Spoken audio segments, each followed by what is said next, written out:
Well, hey everyone, this is David Kinnaman, and we're here with a new episode of Church Pulse Weekly. We're so glad to be joined today by John Eldridge, and been a hero of mine, the guy that I've gotten a chance to read a lot of his books.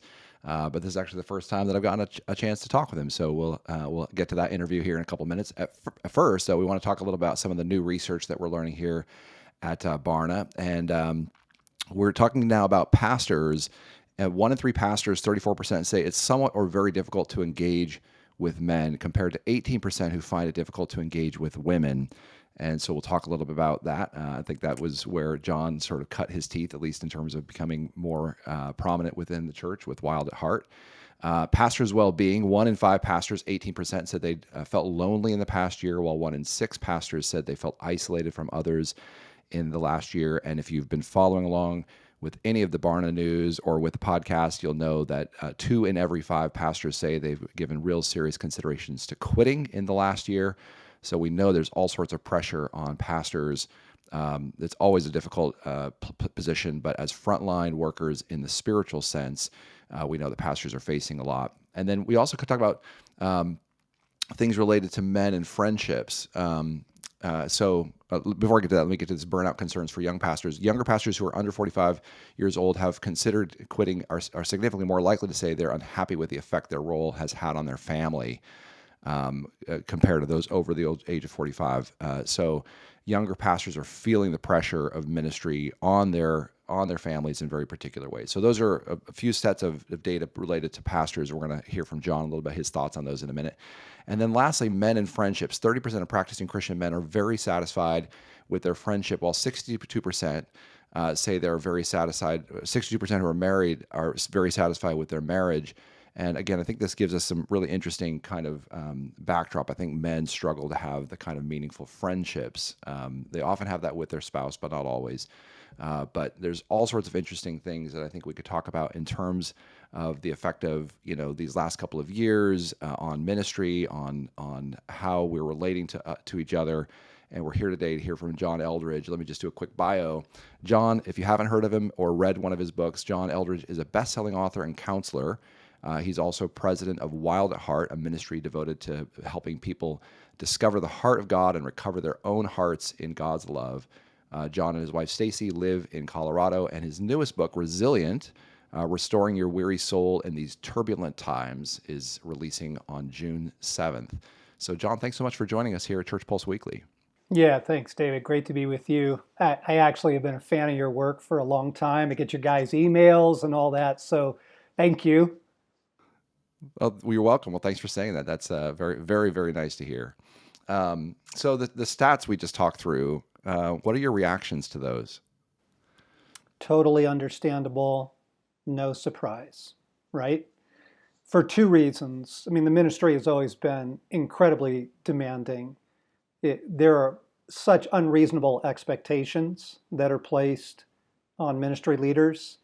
They're just expected to be remarkable people on every front, from CEO leadership techniques to there got to be great therapists to real estate tycoons. Just the whole front. It's really unrealistic. But then you had the pandemic, and then you had the global trauma and the social tensions, and all the way down to the family level. Yeah, the last couple of years, I think in particular, have been brutal on leadership. And I just want to extend mercy and say, and totally unreasonable. The expectations are totally unreasonable. Right. How do we address that? I mean, I think that's got to be such a reassuring word, set of words, totally unreasonable. I think that we all feel that way. But how do we go about right sizing that? Well, you have to start internally. Okay, so I'm a therapist. I've been a Christian counselor for 30 years. But I'm going to say it starts internally with, that's not mine to carry. Like being able to own that sentence. That's not mine to carry, whatever that is. It's people are wanting to saddle you with. Your mission, your purpose, your calling are very clear. And then people want to just saddle you with all kinds of other things. make the community work, bring justice to, and you go, whoa, whoa, whoa, hang on. We will do what we can, but that's not mine to carry. In fact, even your well-being is not mine to carry.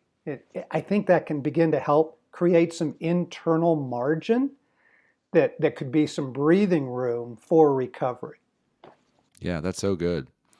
Um, I think a lot of us as leaders need to be reminded of that idea of what are we asked to carry and what are we not asked to carry. And in light of the scriptures, it's actually almost nothing other than our hearts and our love for the Lord and allowing Him. There's so many amazing places in Scripture that say, "Cast your cares on the Lord," right? In so many ways, the burden is light.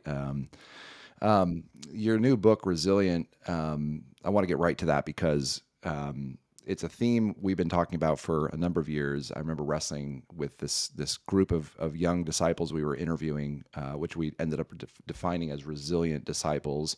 And a lot of our work here at Barna, as I'm sure it would be in your case, is about using terms, deciding which terms have currency in our current context and might be helpful to readers and users and church leaders and everyday Christians. How'd you come to decide you wanted to title your new book "Resilient"? Talk us through that whole question of where the theme of resilience begins and ends for you. Yeah, I think, again, first it came out of observation. My clients, my staff, our constituents that we have, I was beginning to see the patterns of the lack of resiliency, emotional instability, psychological instability, relational heartache.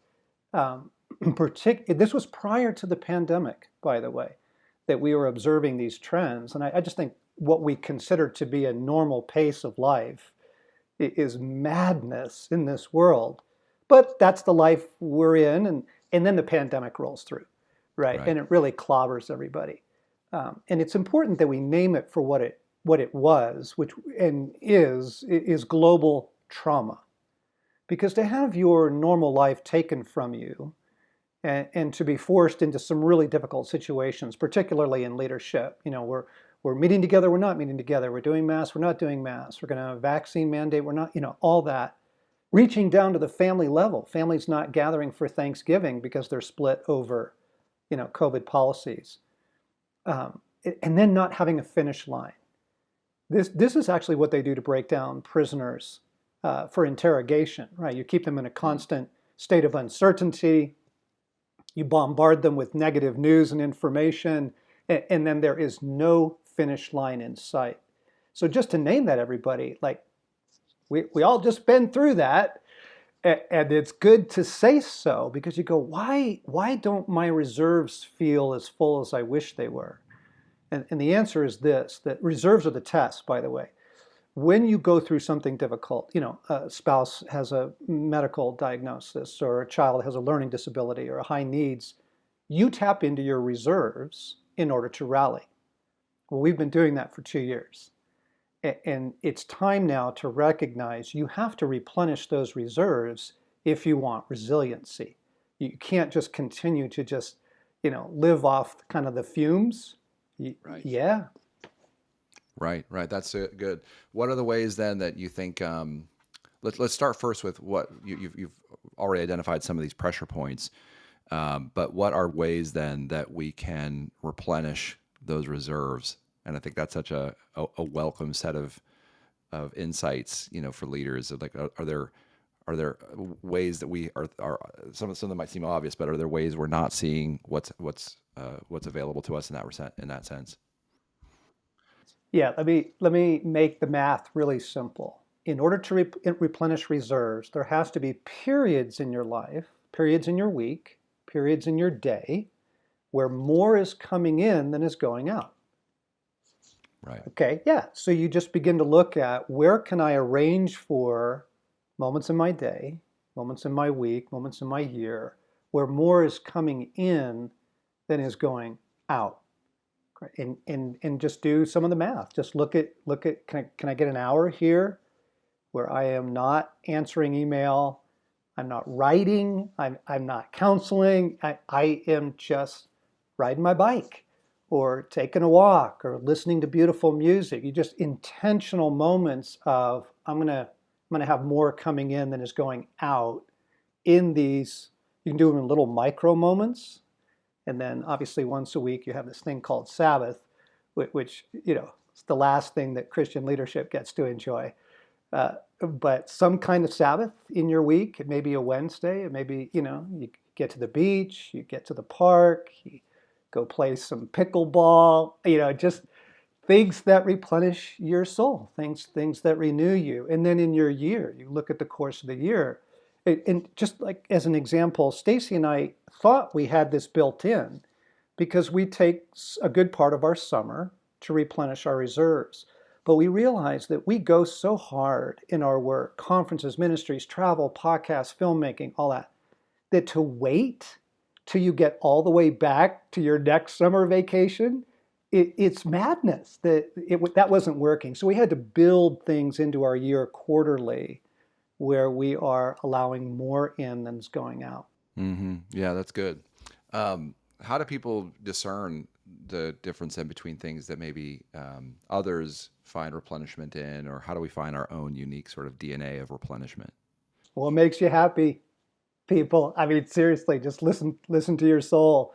What brings you joy? Because you're not going to fit in somebody else's program because you're such a beautiful, unique soul. Everyone is.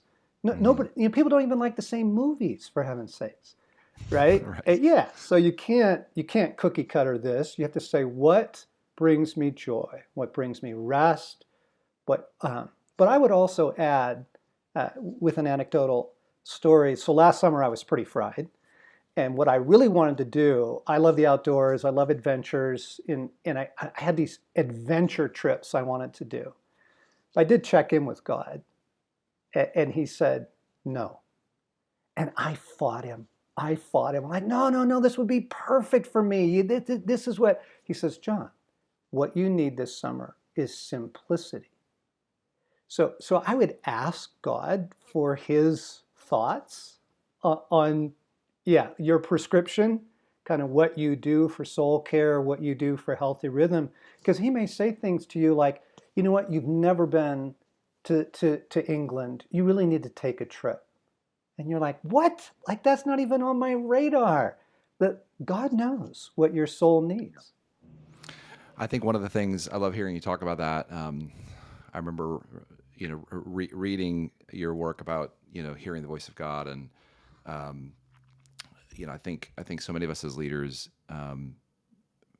miss the idea, and I have missed it so many times in my life. And this last year and a half, God's been so personal for me as I've just waited on Him. I've been in a period of thinking through life, and many listeners will know I went through a period of loss of my wife to brain cancer, and so God's been very close and dear, and He's so personal in the ways He's replenishing me. So that's just a testimony of His goodness and His care for me, for my soul, for my family, and it's just a reminder to listeners how much He wants to have us be replenished, and in the activities that I think John's talking about, but also in Him and in the personal nature of His voice. And so, John, just how do we lean in on that? Like, what are the ways we could listen to God's leading a little more carefully in these days to come? You create moments where there is no media. Okay, you put your phone on airplane mode. You don't check email. Just no media, and you allow some space, and you ask. You ask God a question, and you take all the pressure off to get like an amazing answer in the moment, because pressure kills. Pressure you will not hear when you are in high drama. You give it some time. You give it some space. You do that every day for a week. Just take a moment of stillness and say, Lord, should we really have my parents here over the holidays? Are you really in that? And you wait. You wait for His help and His guidance. He speaks in many, many ways, right? Obviously, He's going to speak to you through the scriptures. He's going to speak to you through wise counselors, but He will speak to you in your soul, right? In the still small voice. As Dallas Willard used to say, the Bible is a reliable record of men and women who walk with God. And so all the stories of people hearing the voice of the Lord, that's meant to be normal for us. Right. Why is that so controversial, you think? Because people do wacky stuff with it. That the problem is you've had members of your congregation come up, I have a word from the Lord, for our church or whatever, and it's just purely goofy. So that has soured people, right? The abuse of it has soured people to something that's really, really beautiful and frankly essential for decision making. Right. Right. Yeah, I think I had one, at least one. I think there might have been two back in the day. Young women in my high school and college years who said the Lord had told them that I would be their husband, and that was that they in fact had a prophetic dream as such. So, and I'm sure I pursued people in the same kinds of strange ways. But um, let's get back to this idea of loneliness and isolation, sort of the combined impact of the pandemic. And I feel like talking to you is sort of this. Just I feel like we're all exhaling as we listen to you talk about the things you're learning. And how do we see the loneliness and the isolation, the impact of the pandemic? You talked about trauma earlier. Give us definition of that and how we can understand its impact in our lives and our leadership. Yeah, you don't recover from any sort of emotional setback. I mean, losing your dog, any kind of emotional setback, you don't recover from that without talking about it. There's all kind of research that shows that putting words to things reduces the emotional impact of events in your life. And so, if you don't have anybody you can talk to, or if all you're doing is talking to people over Zoom or FaceTime or whatever, it's not the same.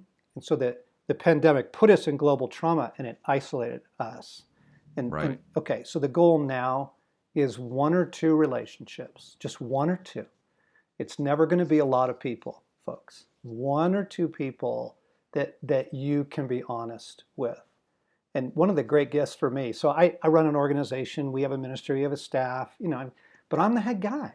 And so one of the great gifts to me is my friend Dan Allender, who's also a therapist, but who's in a completely different organization, right? I don't have to pay his bills. He's not paying my bills. He doesn't work for me. I don't work for him. So we can be honest with each other. That kind of gift, somebody outside your sphere, right, of employment that you can process life with. And I know for me, this season has been one where getting that kind of input from others, therapy. We've spent a lot of money on therapy as a family, which has been well worth it to put words to what has been a loss for me of a spouse and for my kids of their mom and then all the extended circles of loss that represents. For me as a partner in the business and ministry.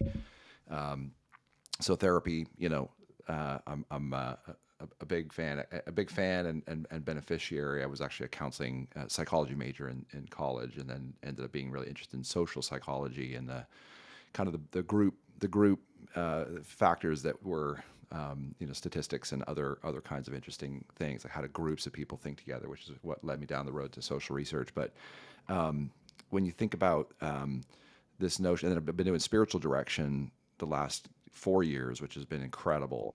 So someone help me understand not just my relationship with others or relationship to my own leadership, but there are components of that in spiritual direction. But really, like how do I discern what God's up to in my life and in the people around me and in my soul? So it's been incredible. It's kind of a 1-2 punch of therapy and spiritual direction. But what are ways then you talk about friendship, your friendship with Dan Allender. Any other thoughts or insights about this idea of replenishing, building reserves through friendship? We talked a minute ago about how in the stats that men don't seem to go as deep with friendships around them. Any other thoughts about the ways we can build resilience in the relationships that we have? I think, again, we were talking about saddling leadership with expectations. We've got to be careful what we saddle our relationships with in terms of expectations. The soul friend that God may have for you might be very surprising. They might be 10 years older than you. They Right. they might live in another state right now. to be open with. It doesn't have to be this phenomenal person who lives next door and you're doing life together and you both surf and it's awesome. Maybe, maybe, but I think if we lift the expectations off it and just say, Lord, you know my need. I really need some people to walk alongside with where it isn't about projects, work, you know, employment, Right. finances. He will bring those people into your life, and if you haven't stereotyped, them through your expectations, it could be very rich, and it might be very surprising to you who they are. I'm a Protestant. Some of my dearest friends are Catholic. Are we open to that? Is that okay? That sort of thing, right? Right. Right. So one thing that's fun to ask when a new project comes out, like your book Resilient, is what do you hope the change will be as a result of this project? Obviously, for those of us who author projects, there's a birthing project and an idea, sort of a germination and conception, and then a birthing, and then this book is brand new, out it goes into the world to do like a child, things that you intend and some things that you might not intend. But what's kind of things you think this project might benefit leaders and the sort of the people of the Christian way, the Jesus followers in our society today? Well, it's immensely practical. So every chapter is geared towards some particular help and some guided prayer to receiving. Because here's the big idea. I'll just give this. The Christian resilience is imparted to us by God. I Mm, am the vine, you are the branch, right? The trees planted by the river in Psalm 1, the Ephesians 3, may God strengthen you in your inmost being by his Spirit within you, his presence. So true resilience is not getting tougher. True resilience is something that's imparted to us. How do we put ourselves in positions to receive more of that from God? That's what the guided process of the book is. So my secret desire of the book would be people really connecting with God. yeah, it's beautiful. What do you think are benefits then, if any, out of this pandemic? I mean, what is this? Can there be anything in the positive things gained? There's plenty of things lost, but is there anything on the things gained side of the ledger? Hmm. Well, it certainly caused massive reevaluation in ministry. I mean, just massive. And what can we do through technology and distance learning and that sort of thing, and what does need to be in person, and how valuable in person is. I think it reminded us that there's just no replacing the body of Christ being together in various forms and sizes. There's no replacing that. But I do hope that it causes us to take better care of our soul. Because here's the thing, gang, like, we're not just now into smooth sailing waters, Right. right? Yeah, what's the next thing? Is it the economy? Is it, global chaos and, conflict? What's the next thing? You want your soul to be in a good place for that. And so if the pandemic teaches us anything, it is resilience is really important. And therefore, all the things you guys are doing to try and help people, study resilience, be aware of it, tap into it. Yeah, really, really important. Yeah, it's so good. And as I said at the outset of our interview, resilience has been a theme for us as we try to help the church realize that fewer people in our congregations and in the church in general are as resilient as as we expected or as we might hope they were. People drop out of church attendance, and just because they drop out doesn't mean there's nothing going on. In fact, quite the opposite. A lot of people have really benefited through house churches and micro churches and other ways that this has kind of pushed the church out of the building this last 2 years. But at the same time, George Barnes has said this for years. For years, Christianity is a mile wide and an inch deep, and I'd say, it's sort of like Christianity is maybe half a mile wide because we are a less Christian nation, even by self-identification, but we're like a millimeter deep. But for those who are deep, those resilient Christians, the story of gospel transformation is profound in their lives. It's really, really remarkable. And so I'm just sort of sitting here on the sidelines listening to you talk about resilience and cheering you on because we all hope for a more resilient church, and that is resilient structures and resilient leaders and resilient souls and resilient households and all of it. So again, this new book is called Resilient: Restoring Your Weary Soul in These Turbulent Times. Again, it's just releasing. Last question for you is, it feels to me like we're in the period of real sort of seismic change about the way the church and the Christian community functions. And what would you say is your hope coming out of all this change? What kind of forms, what kind of practices, where will we be better as a church in the months and years to come? I think we're in the period of the 10 bridesmaids, personally. I think we're in the period of seeing people run out of oil. That's the lack of God in their life, the lack of substantive resilience. If there is a silver lining to this really difficult time, it will be true discipleship. The true friends of Jesus will show up, they will shine. And so it's a kind of winnowing, if we're frank. And there are people dropping off in our community. But I do look at that and say, part of that's due to the trauma, but part of that is due, frankly, how much did they want it to begin with? You have to want God.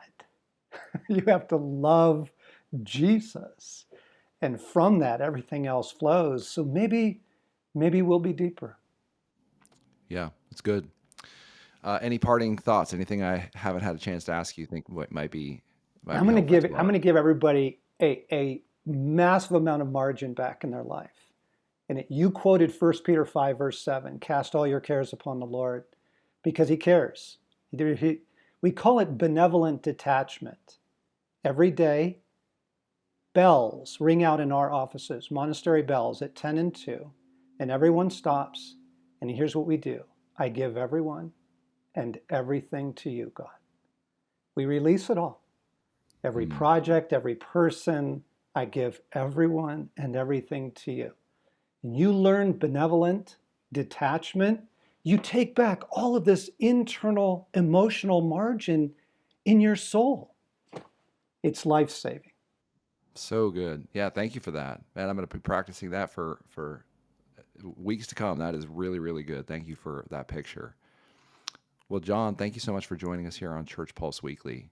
What a privilege to hear from you today. Yeah, loved it. Love your work. Thanks for having me on. Of course. Well, friends, if you're interested in this idea of resilience, again, check out John's book. Also, you can check out the Resilient Pastor Initiative from Barna, and you can do that at barna.com/resilientpastor to sign up for the Pastors Cohort, which will be launching in the fall. But one of our big efforts here at Barna is to try to help you as leaders understand resilient discipleship. How do we describe it? How do we define it? What does it consist of? How do we help form it and cultivate it in our congregations, in our households? And in addition to all that, we really want to help you as leaders be resilient, because you're not alone. It's been a really sort of nutty time, cataclysmic time in many ways, and so you're not alone. And this is not a usual period of time, but you have to find God's voice in all of this. And so again, barna.com/resilientpastor, and you can see some of the resources that are coming from Barna this year in that way. So thanks so much for listening. This has been another episode of Church Pulse Weekly. We'll be back soon with a fresh episode, and hope you guys have a great day. Thanks so much.